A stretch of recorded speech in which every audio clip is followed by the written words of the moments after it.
Listo, grabando. Listo. Muchas gracias, Daniel, por el apoyo. Bueno, a propósito, quienes no conocen a Daniel Villagrán es uno de mis mejores amigos que está aquí en pantalla, nos está apoyando. Y él, bueno, es parte del colectivo de Tlahuilocan. Hay más personas Muy buenas que se han noches. sumado a la iniciativa y Daniel, junto con el equipo de trabajo con el que normalmente está, tuvo a bien pues hacer la página del blog de Tlahuilocan, de la que voy a hablar en un momento. Eh, Página padrísima. Además, ahí vamos a estar subiendo cosas de divulgación del náhuatl, ¿no? Y les compartí. Muchas gracias, por cierto, Daniel, ¿no? Por cierto, esta mención pública es para agradecerte, pues, este proyecto así, pues, como lo estamos haciendo, ¿no? De forma altruista, desinteresada y realmente por el amor a una de las lenguas que tenemos acá, ¿no? Eso es como pues lo que quería hacerte el agradecimiento y al equipo que te está apoyando, ¿sí? Entonces, efectivamente, hace un ratito les compartí en Classroom una publicación donde pues voy a cambiar pantalla para que efectivamente ustedes puedan ver de lo que les hablo. Se hizo ya la página de Tlahuilocan, que es un blog, ¿no? Y ahí lo que van a poder ustedes ver en esta página, ya nada más que ya está transmitiendo mi pantalla. Un segundito, entonces. Aquí está la publicación de del blog, ¿no? Y como pueden ver en la parte de abajo está el link de nuestra escuela, ¿no? De este blog que se acaba de hacer hace poco. Daniel estuvo trabajando toda la semana junto con su equipo en la página. Ustedes, si le dan clic, van a entrar, ¿no? Y bueno, viene como una presentación general de la escuela, de nuestro proyecto. Y hay una zona en la que ustedes pueden echarle un ojo a la sesión de la vez pasada. Hay una sesión del curso anterior que complementa la de la sesión pasada. ¿Por qué la incluimos? Justamente porque la grabación estuvo un poco accidentada, perdón, y la opción es que ustedes puedan como tener el tema más de forma más general, ¿no? Hay varias secciones, por ejemplo, el manifiesto que hicimos para, pues que nos permitió arrancar en realidad con nuestra escuela, ¿no? Que ya lo conocen, también está publicado en el blog, en el Classroom, pero aquí ya lo tenemos más desplegado, ¿no? Y en realidad, pues, quiénes somos, y esto se irá actualizando. Así que, pues, también es un espacio de divulgación que, si lo quieren ustedes hacer público, con todo gusto, y les comento sobre todo para quienes están pensando retomar alguna de las sesiones, quieren ver una grabación, en este link van a estar todas las grabaciones, ¿sí? Entonces, pues nada, ahí les dejamos esto. Y también lo que les comento en esta publicación, aquí lo digo más rápido, es que esta plataforma de Classroom es únicamente para fines académicos, ¿no? Es decir, aquí vamos a subir ejemplos, textos, temarios, las presentaciones que vayamos nosotros revisando. Entonces, todo aquí para fines académicos y allá en el blog para fines de divulgación, las grabaciones de las clases, etcétera. ¿De acuerdo? ¿Alguien tiene una pregunta sobre esto? Oye, Octavio, también me gustaría mencionar que de todos modos todo lo que vaya subiendo ahí en Classroom para que sea también fácil, lo vamos a estar recuperando y lo vamos a estar poniendo en el blog de Tlahuilocan. Ah, muchas gracias. Entonces va a estar duplicado, ¿no? ¿Cierto? Sí, sí, porque puede ser que a lo mejor en Classroom después, cuando vaya quedando muy abajo, sea complicado. Ya les podemos ir mostrando dónde vamos a ir ubicando todo. Ah, muchas gracias. Eso sería genial también, ¿no? Que tener como dos, además como dos respaldos del material que vayamos generando. ¿A qué va? Pues nuevamente muchas gracias, Daniel. Y pues vamos a iniciar con el tema de hoy. Una de las cosas que me gusta en estas clases, ¿no? Que eh, les comentaba que ya llevamos como un módulo y vamos a actualizar todo, ¿no? O sea, me preguntaban también en la semana, oye, si no tomé el primer módulo, ya estoy completamente perdido, ¿qué voy a hacer? No, no se preocupen. Las primeras sesiones que vamos a estar trabajando, este trimestre, en realidad es un trimestre, son para poder actualizarnos, ¿no? Y en parte, bueno, me gusta hablarles de las novedades editoriales. sobre la lengua náhuatl, ¿no? Siempre hay que estar también pensando y viendo qué es lo que se dice, qué se publica, hay material invaluable. Yo les quiero hablar brevemente para iniciar la sesión de publicaciones de más o menos recientes, ¿no? Entre el 2022 y 2023, que si se dan cuenta, súper recientes, ¿no? Y que vale la pena, pues, considerar, ¿no? Sobre todo porque estamos construyendo realmente una comunidad que está interesada en esta lengua. Entonces, una de ellas son estos dos hermanos, no son en realidad textos hermanos que se forjaron con, digamos, el mismo objetivo, ¿no? Este que tengo aquí en pantalla, ¿no? Se llama Aquí comienza un vocabulario en la lengua castellana y mexicana, ¿sí? De Fray Alonso de Molina. Este primer diccionario, de hecho, es el primer diccionario de lenguas indígenas que se creó de América, de todo el continente americano, ¿no? De lenguas originarias, que se hizo alguna vez, ¿no? La fecha es de 1555 y bueno, fue hecho por Fray Alonso de Molina, un joven filólogo del náhuatl, si lo podemos decir así, ¿no? A mí me parece un honor llamarlo filólogo del náhuatl, o lexicógrafo también, ¿no? Pues, su trabajo de diccionario, pues, en realidad no tiene comparación incluso hasta la actualidad. Y, pues, llegó muy niño aquí a lo que era la Nueva España. En ese entonces aprendió náhuatl jugando, ¿no? Con otros niños y niñas, y entonces se volvió de pronto el intérprete de los misioneros, ¿no? Cuando fue creciendo, cuando ya se ordenó, pues empezó a trabajar duro con la lengua y él tiene además una gramática, ¿no? Una gramática del náhuatl, pero digamos que el tesoro por el cual se le reconoce son los diccionarios, el de 1555, que solo es una entrada de español náhuatl, ¿no? O como él lo denomina, lengua castellana y lengua mexicana. El objetivo de este primer diccionario temprano era pues que los hermanos de orden pudieran, si querían buscar cómo se dice algo en náhuatl, lo buscaban primero en español y aquí venía un equivalente en náhuatl, que no siempre era así, él mismo lo reconoce, ¿no? La dificultad y la complejidad del náhuatl. Entonces se acaba de publicar este diccionario por la Universidad Veracruzana, a partir de dos estudiosos, el doctor Manuel Galeote y el doctor Miguel Figueroa Saavedra, ¿no? El primero, el doctor está interesado en la filología hispana, sobre todo en la lingüística histórica el español, ¿no? Sobre todo el español que llegó a América, cómo fue expresándose léxicamente y gramaticalmente, y el doctor Miguel Figueroa Saavedra es un investigador de la Universidad de Veracruz, y bueno, él está interesado en los estudios filológicos e históricos del náhuatl. Hicieron un equipo fantástico y publicaron esta versión que estaba inédita en realidad, este diccionario de 1555. Lo que se conocía ya y lleva muchos años, ¿no? Para que se vayan familiarizando con los diccionarios, es esta otra versión del vocabulario de Molina. Molina, como les decía, hace esta versión de 1555 y en 1571 publica ya una versión de doble entrada. Es decir, es un diccionario a su vez castellano-mexicano o español-náhuatl y mexicano-castellano o náhuatl-español. ¿Sí? Tiene esta doble entrada, entonces es un trabajo monumental que le llevó décadas hacer, ¿no? Lo logra publicar y además la edición que suele estar en público es la edición de Porrúa, ¿no? Es un texto muy bonito, muy cuidado que pueden conseguir en realidad a un precio más o menos accesible, pensando que es pasta dura y que es un trabajo bien elaborado. Además tiene un prólogo este texto del doctor Miguel León Portilla y pues normalmente cada cierto tiempo hay una nueva edición de este diccionario, sí que es el más completo, pero el primero, el que les comentaba, es de recién publicación y este otro, que es el hermano, les digo que del diccionario que les comentaba, ¿no? Tesoro castellano del primer diccionario de América.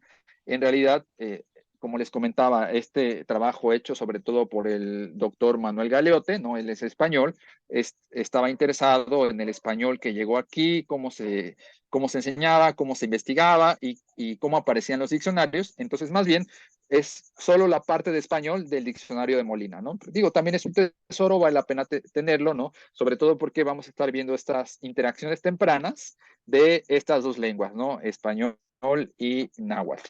¿Qué otra novedad, no? Así, muy a grandes rasgos, les comentaba de los años recientes, este proyecto me gusta muchísimo del Chris Quautley.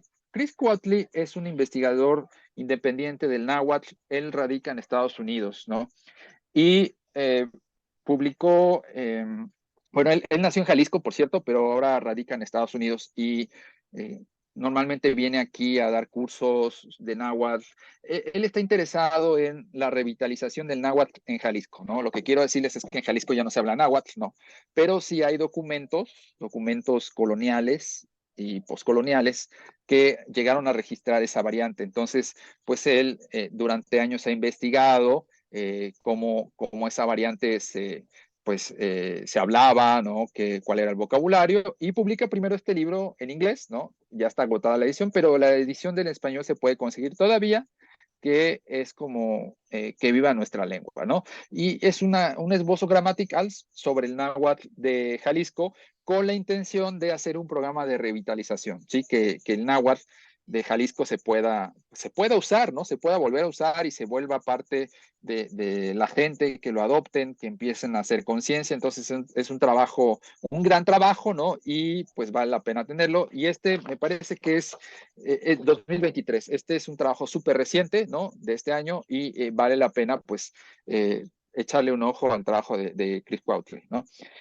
Y una novedad más, ¿no? Ya para cerrar esto, hay un diccionario de verbos, un segundito, que acaba de salir también este año, ¿no? En realidad, este diccionario de verbos, voy a compartir mi pantalla, un momentito, les voy comentando, es el náhuatl de Tlaxcala, ¿sí? Como ustedes pueden saber, eh, les hablamos la sesión pasada de las variantes del náhuatl. No agotamos el tema, ¿no? Porque es un tema en el cual vamos a regresar constantemente, pero, a ver, aquí está. Está en mi pantalla, ¿verdad? Sí, se ve. Sí, sí, sí. Sí, sí se Ok. ve. Este diccionario, como les decía, es de reciente publicación, ¿no? Por acá vemos los datos editoriales 2023 y está hecho por Ignacio Pérez Barragán, que es un hablante del náhuatl de Tlaxcala, y Ana Laura Montero Campo, que ayudó en toda la logística y transcripción y elaboración de las entradas léxicas, pero la parte sustancial, ¿no? Del diccionario la hace Ignacio Pérez Barragán, hacen un equipo fantástico, y entonces pues publican este diccionario de verbos. Además tienen un diccionario no solo de verbos, sino de categorías en general, ¿no? Categorías léxicas, verbos, sustantivos, adverbios, ¿no? Pero el que me interesó es únicamente el de verbos. Se consigue también de forma muy fácil en Amazon, ¿no? Ahí yo me compré ahorita la versión electrónica, bastante accesible, ¿no? No más de 150 pesos y pues vale la pena tenerlo como corpus porque pues lo discutíamos e insisto en el punto, el náhuatl no es el mismo en todos los lugares y entonces ahí es donde vamos a encontrar la riqueza de esta lengua. Mucha gente ahora está haciendo este tipo de investigación de corpus, lexicografía y pues vale la pena, ¿no? Una cosa que quiero comentarles, si vemos una de las entradas de los verbos cualquiera, ¿no? Es que estas entradas están ordenadas por lo que llamamos raíces, que es un tema que vamos a ver, solo quiero que sepan que no es como los diccionarios que encontramos del español, ¿no? ¿Por qué? Porque el náhuatl es una lengua que en realidad no tiene lo que llamamos infinitivo. En español tenemos verbos como comer, eh, eh, caminar, dormir, ¿no? Con esas terminaciones, el ir, y que con estas entradas los encontramos con estas formas, ¿no? En los diccionarios. El náhuatl no tiene este tipo de terminación que llamamos infinitivo, entonces de alguna manera deben de aparecer en los diccionarios los verbos. De hecho, fue un problema que el mismo Molina, les comento esto, ¿no? Que el mismo Molina tuvo que resolver, sabiendo que el náhuatl era una lengua que no tiene infinitivos, cómo hacer para hacer un diccionario. Y la resolución a la que llegó Molina, imagínense, 1500 y cacho, pensar en cómo le hago, no tengo un problema que resolver, fue hacer el diccionario por raíces, ¿no? Y en realidad las entradas de verbos que nosotros vemos son por raíces y estas raíces van a cambiar de acuerdo a cómo se conjugan cosa que iremos viendo y vamos a aprender, ¿de acuerdo? Bueno, hasta acá, ¿alguien tiene alguna pregunta, algún comentario? Pronto habrá más novedades editoriales, pero con eso quería hoy detener esta parte.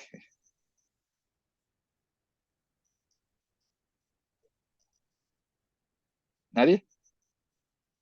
Bueno, No, gracias. Entonces, pues vamos a pasar al tema de hoy. Hoy vamos a hablar del sistema de escritura, ¿sí? De los niveles de representación del náhuatl, que me parece pertinente que lo revisemos, ¿no? Y que sobre todo hagamos una comparativa de cómo esta lengua se ha representado a lo largo de varios siglos y cómo pues, se representa todavía hoy en día, ¿no? Y qué tanta influencia tenemos de estas primeras representaciones en los escritos modernos, ¿no? Este apunte, como les comento, ya saben, lo van a tener pronto ahí en el Classroom. Eh, Inicia con una tabla que vamos a explicar, ¿no? Y que quiero que ustedes observen, ¿no? Por un lado, en la parte izquierda tenemos lo que se llama el alfabeto fonético americanista, en medio del alfabeto fonético internacional, y hasta la derecha tenemos la ortografía denominada clásica o el llamado náhuatl clásico, ¿no? Que no todos los investigadores están de acuerdo en que la variante central se llame clásico, ¿no? Pero pues es, digamos, el título que se le ha otorgado sobre todo a las gramáticas que se hicieron de la variante del altiplano central, ¿no? Y pues desde temprano los misioneros decidieron crear un sistema alfabético, un sistema ortográfico para representar una lengua que no tenía escritura, ¿no? O por lo menos una escritura alfabética. Esto no quiere decir que el náhuatl no haya, o los hablantes del náhuatl no hayan intentado ya escribir su lengua, estaban en eso. Es muy interesante además y también lamentable que se haya truncado su sistema de representación que ya estaban construyendo, ¿sí? Ya estaban haciendo una escritura de carácter silábico, como la escritura maya, por cierto, ¿no? Que esa sí está bien terminada, bien elaborada, ¿no? Pero en el náhuatl apenas se estaba construyendo, pero pues justamente este movimiento sociocultural fue interrumpido por la llegada de los españoles y aquí sí hablamos de la imposición de un sistema de escritura que pues necesitaban utilizar para diversos asuntos, no solo el asunto de la evangelización, ¿no? Sino también para registros estadísticos, porque tenían censos, hacían censos desde muy temprano, también muy interesante, escritura de testamentos, ¿no? Había pleitos legales por tierras, ¿no? Hay una serie de documentos maravillosos y muchos de ellos escritos en náhuatl, ¿no? Entonces, obviamente, ¿qué tenían que hacer?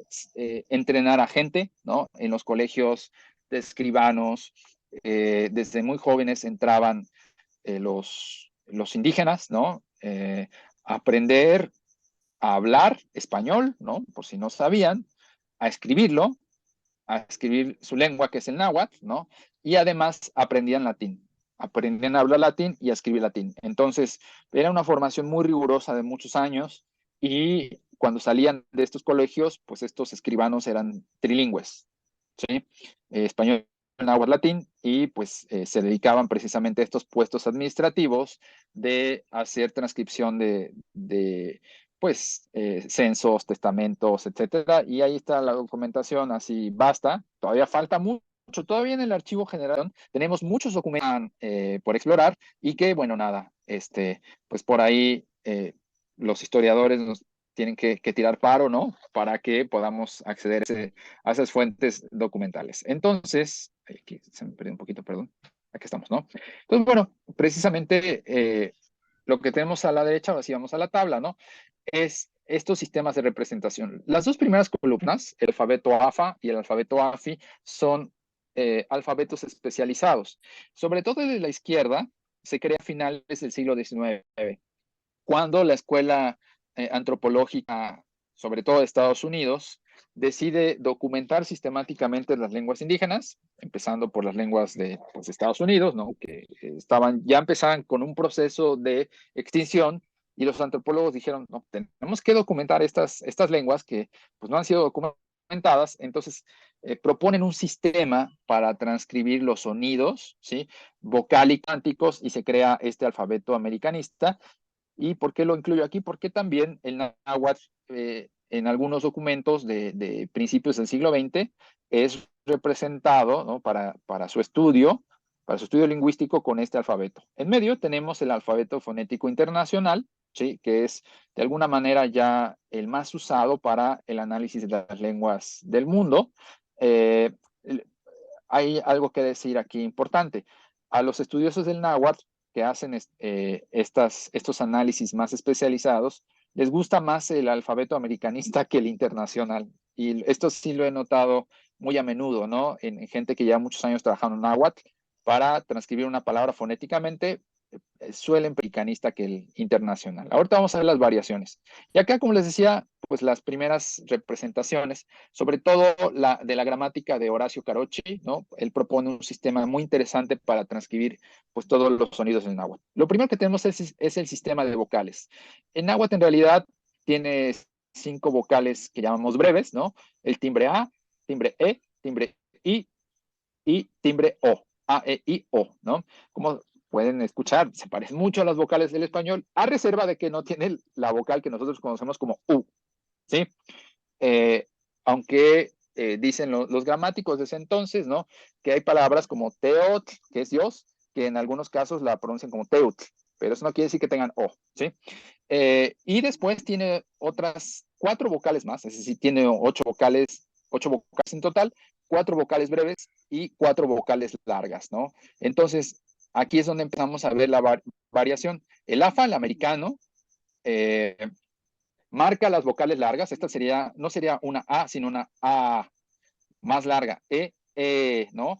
Y lo mismo con estas otras dos, ¿no? Como pueden ver, la marcan el alargamiento vocálico con una barra, que esto también es una tradición filológica, sobre todo que se heredó de la lectura del latín, ¿no? Que esta es una de las grandes influencias para escribir las vocales largas, ¿no?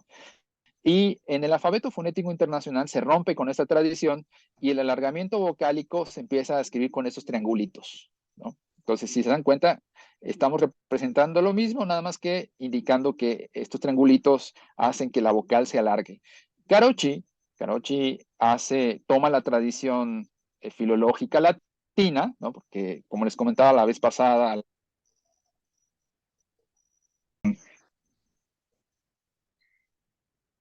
no sé si me siguen escuchando. Sí, Sí, yo te Hola, hola. escucho. sí, sí, se escucha. Se Sí se escucha. escucha. Sí. Ok, es que Daniel me marcó y no sé si hubo un problema. Ok, bueno, entonces déjenme compartir la pantalla nuevamente.